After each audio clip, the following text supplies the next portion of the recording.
এই আমার বউ তোমারে দিলাম, এবার তোমার জিনিসটা আমারে দাও। আরে সব কত এই এই গোলামের ফুটার তোর কি রং পাইছস? এই কি সমস্যা? বুঝলাম না, তোমনে ধাক্কা দিছস। জুতা দিয়া পিটাবো দুইটা না কই? তুমি আবার বন্ধুর বউ দেখে কি মাথায় উঠে গেছো কি নাকি? বন্ধু কি হইছে? হ্যাঁ ধাক্কা মারলা। জুতার বাড়ি দিমু এই দুইটা। কিছু কষ্ট না, তোর বউ ধাক্কা মারছে। ফাজলে বাচ্চারা বান্দরের বাচ্চারা কি? ওই ভাই ওই কি হইছে সমস্যা কি ভাই সমস্যা ভাই জীবনে কতদিন শুনছেন না কাপড় চোপড় বাক করে পরা যায়, খাবার বাক করে খাওয়া যায়, কিন্তু বউ কখনো বাক করে নেওয়া যায়? আমার স্বামী তারে শুনছেন আমাকে তার হাতে তুলে দাও। এই ভাই এই আপনারা কি মানুষ মিয়া মানুষ আপনারা আমরা কি মানুষ নাকি কি পাইজামা মিয়া? আপনি আবার বাসখান দেখুন। কি দরবার কি হইছে ভাই দরবার কি হইছে শুনবেন? আমি কথা শুনেন। আমরা দুই দোস্ত ছোট থেকে এক লগে বড় হইছে, এক লগে খাই, এক লগে ঘুমাই। এই যে দেন দুজনে একই কালারের লঙ্গি, এই যে দেন না। কালো, মানে অন্তর অন্তরে মিল আছে। তো বলছি যে দোস্ত খেলে খেলে একদিন আমরা ওই পুকুর কাটে বসে আলাপ করতেছিলাম। হ্যাঁ একটা প্রতিজ্ঞা করলো, দোস্ত বড় হওয়ার পর একটা জিনিস করবো কি, যে আমার বউ তুই নিবি, তোর বউ আমি নিবো। 1 মাসের লেগে, মাত্র 1 মাস। 1 মাসের লাগি অন্তর বদল করবেন? 1 মাসের এক মাসের লেগে? লেগে এটা রাজি হইতাছে না। হ্যাঁ ভাই এটা কোনো ভালো আমি মানুষের আগে কথার মধ্যে পড়ে? তোমার সাথে বিয়ে বসতাম। এগুলো কোনো ভালো মানুষের চিন্তা ভাবনার মধ্যে পড়ে বলে আপনার মনে হয়? বলেন সমাজটা কই গেছি রে ভাই? আরে মিয়া আপনি আবার সমাজ এনে মিয়া পেছলা। ওই মিয়া সমাজের ভিতরে থাকো, সমাজ মানতে হবে না তোমার? সমাজ মানতে হবে, আমরা সমাজ আমরা বুঝুম না।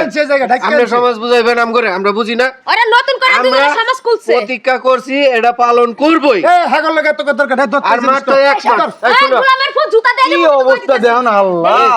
দোস্ত মাত্র 1 মাস দোস্ত। তোরা দিয়ে দিস না আমারে। হ্যাঁ। আমি মার দুধের জুতা দেবাই। ওই একবার বেশি কথা শোনো। একবার বেশি কথা কই দিতেছে। ওই ঠুন্ডা পিছে দিয়া পিটাও, দারু দিয়া পিটাও, তুমি ধাক্কাইতাছো। দারু দিয়া পিটাও তোমরা। এই, তোর বউ দিলে আর তোর কথা বাপ শুনো, আছে। কথাটা শুনো। এই না, 1 মিনিট দারু কথা দেখছো শুনো। দারু?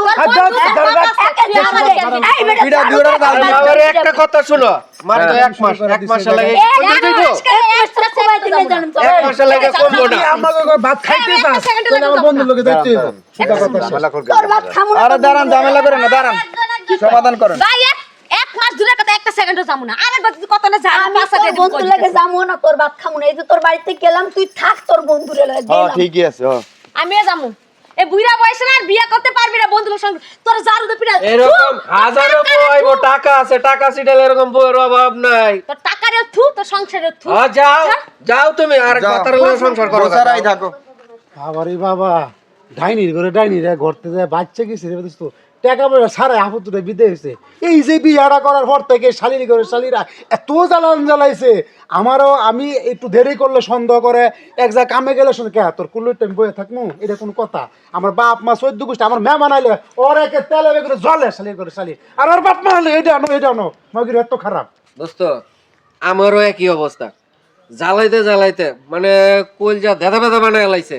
মানে আমার পরাণ শেষ আর পরাণ নাই, যে নেই যাই আয়া দেহি আমার মার লগে ফুসুর ফুসুর বাজ্যা গেছে, বাপের লগে বাজ্যা গেছে। আমি কান ধরছি, আমি আর বাইসা এই থাকতে যে বিয়া আমি করব না। কান্দলাম, এই যে উঠলাম বইলাম, এই আর যে, জীবনে এই বিয়ার দোস্ত, সাথে আমি করব না। আমিও আর বিয়া করব না, যা উঠ বস এই করলাম। জ্বালা যন্ত্রণা আর এই জীবনে নিব না।